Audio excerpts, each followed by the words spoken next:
summer started, and it's been furiously hot. I work in construction, so I'm outside here all the time.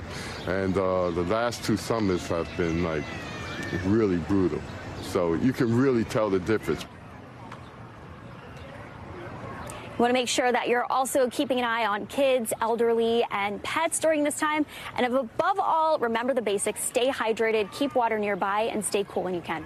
Yeah, those are simple tips, but potentially life-saving tips. We're working still to try to get Sam in Galveston, Texas, where this now tropical storm Alberto is headed. But Violeta, you're tracking both these weather threats, the heat and that storm. What do we need to know? That's right. There is a lot to get to. We're going to start with that same heat, right? This is something that's been brewing for a couple of days. Right now, we've got about 74 million people impacted from parts of Michigan on east into parts of Maine. Now, where you see the pink shading is where we're starting to see the heat warning. So that's what we're expecting that heat to be particularly intense, at least for today. So places like Fort Wayne through Pittsburgh, right around the Philadelphia metro area and up into parts of interior New England as well. Current temperatures in the low 80s here along that I-95 corridor. But notice interior sections of the Northeast, we're already starting to see some 90s here. Syracuse, 92. Burlington already at 89. So we're going to watch these temperatures, of course, build through the course of the day.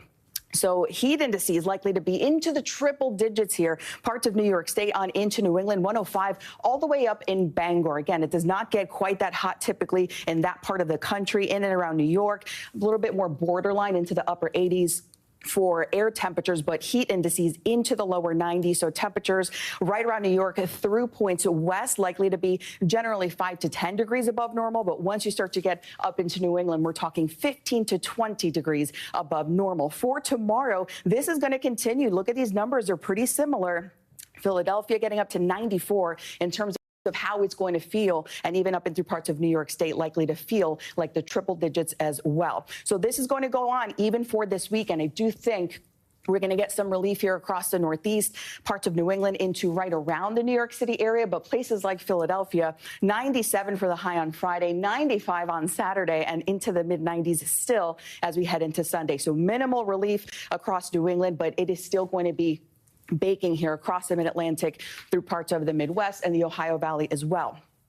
Let's get the tropical storm Alberto. Of course, this is new information from the 11 o'clock advisory from the National Hurricane Center, right now situated 185 miles east of Tampico, Mexico. Winds right now 40 miles per hour, but notice the storm way down here, that rain shield all the way up into Texas. So it is raining heavily pretty far from the storm's center. So although some may look at this like it's just a tropical storm, these impacts are going to be pretty widespread all the way up into Texas as the impacts are going to extend pretty far from the storm center. So that track expecting to take it due west here across parts of Mexico, weakening across some of those higher elevations. But I think we can expect, Anna, those impacts to continue for the next couple of days with flooding, heavy rain, and of course, gusty winds as well. Violeta, yeah, thank you so much. Let's go back to Sam Brock now. There in Galveston. Sam, it sounds like the storm's picking up steam. What are you experiencing so far, and what kind of preparations are underway?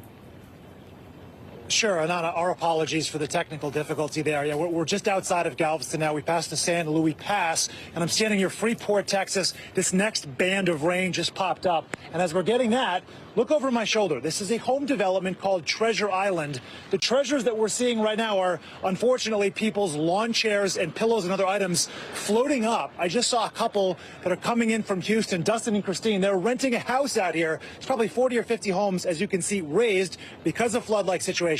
And they were just wading right through the water here. They told me that it came up about to their thigh. They went to bed last night. Anna said the high tide had come in. It picked up a little bit, but things were fine. They woke up this morning, and they're just in basically a giant pool of water. So you got to think there's a lot of folks right now that are still in homes and waiting for this to try to clear up.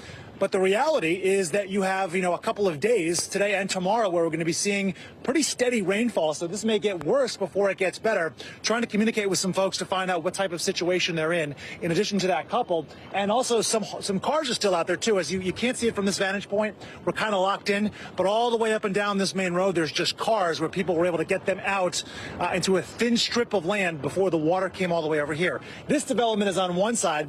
On the other side of the road is a second development with another 40 or 50 homes. So you're looking at, probably hundreds of people, if they're out here right now. A lot of these are vacation homes, but at least dozens, if not hundreds, that are facing these kind of conditions. As far as your question, Anna, about preparations right now, you have the state that has deployed and readied about 20 different agencies, from Texas A&M Forest Services, which have strike forces, to also the National Guard. We spoke with folks in Galveston who said they were repositioning a lot of their hot water vehicles to fire stations that are near flood-prone areas so they can jump in if need be. But right now, this is sort of a surreal sight. And what I was told as well from this couple is that there's obviously a seawall well in the distance and some rocks, clusters of rocks around it that's breaking up the storm surge, but it's not doing the job fully. So if this were to rise to high tide a little bit more than what we're seeing right now, the water levels are also going to elevate. This is definitely something that is being felt in real time by lots of folks here out on Galveston Island, and then the San Luis Pass where I am as well. I don't exactly know how far it extends, but I do know we have colleagues lining all up and down the southeast coast. Guadavenegas out there in Corpus Christi today, they're expected to see between 7 and 10 inches of rain, if not more. So you have the rainfall plus the storm surge coming in at the same time, as now a single ray of light coming through in the middle of all this rain. Hopefully that sticks for a little bit, but that's what we're seeing on the ground at this exact moment.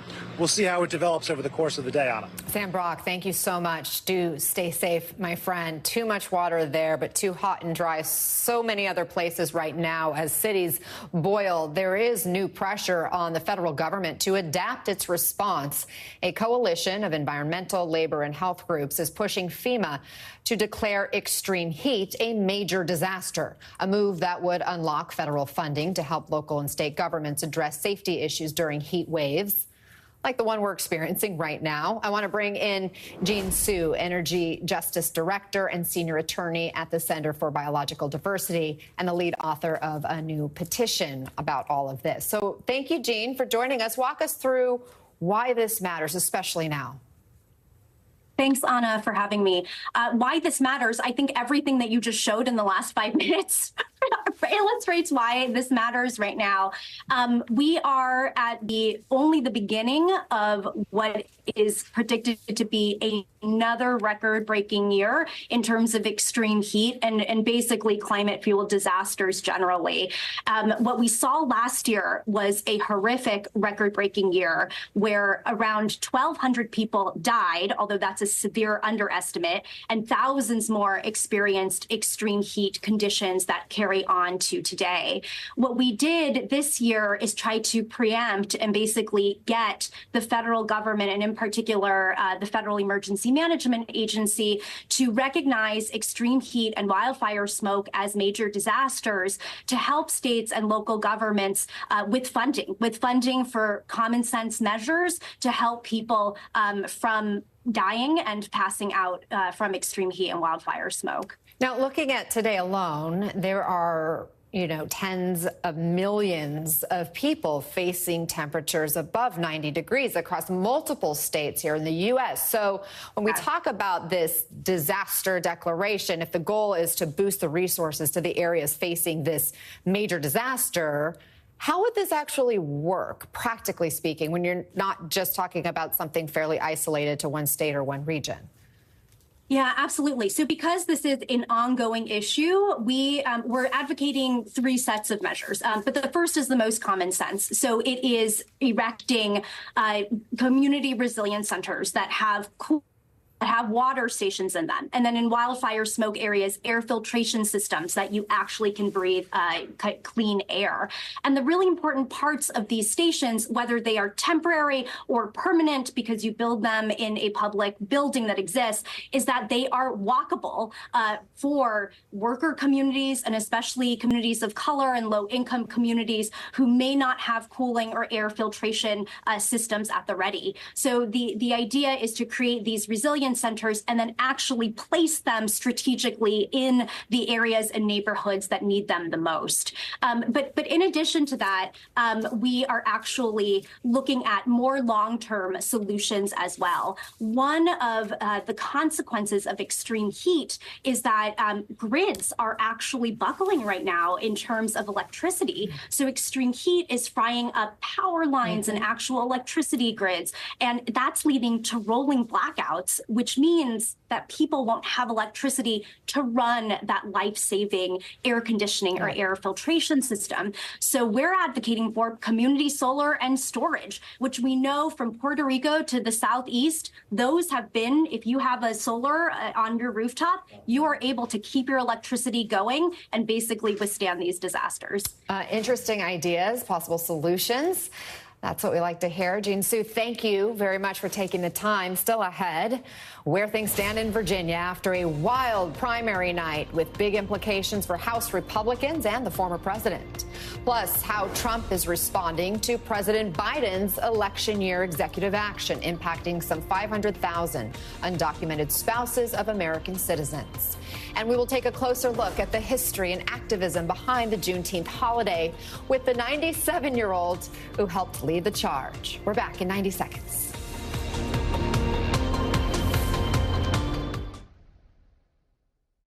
I have type 2 diabetes, but I manage it well. It's a little pill with a big story to tell. I take once daily Jardians at each day's start.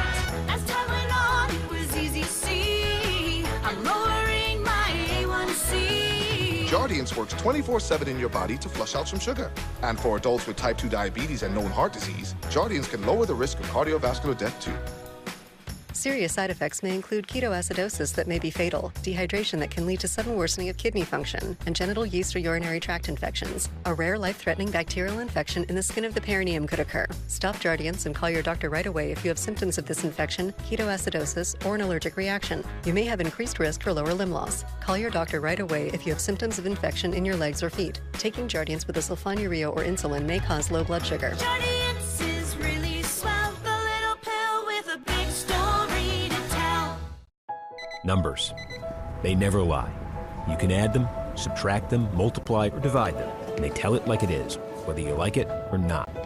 Because numbers don't have opinions. They don't lean politically to the left or to the right. They might seem dry, but they tell very human stories. Stories about the candidates, about the voters, about the country. In the end, numbers tell stories that words alone can't. And when you look at the world through numbers, somehow it all adds up.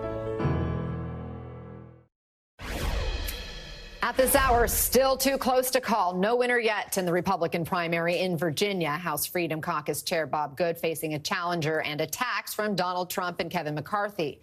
The congressman is locked in a tight race right now with State Senator John McGuire. Meanwhile, in Oklahoma, veteran Republican Congressman Tom Cole, the Appropriations Committee chair, beat his primary opponent last night. Let's go to NBC News Capitol Hill correspondent Ali Vitale. So, Ali, this Virginia race, did we expect it to be this tight, and what's the significance? Anna, we brought you this story yesterday, and we focused so heavily on Virginia's 5th District because we knew that it was going to be interesting. The dynamics were all there to make this a race that was worth us tracking. But I don't think that we anticipated that the day after we would still be waiting for results. And you just look at how close this is. 345 votes separate the challenger, in this case, John McGuire, from the incumbent, Congressman Bob Good, who, remember, is the head of the powerful House Freedom Caucus here. He is someone who has been part and parcel to a lot of the upheaval that we've seen, a consistent thorn in the side of Republican leadership throughout this Congress and several others prior. Now we're watching in the state of Virginia this race continue on, but there's a few really fascinating pieces to it. First, the fact that McGuire, even if he wins, and he did declare victory last night, despite the fact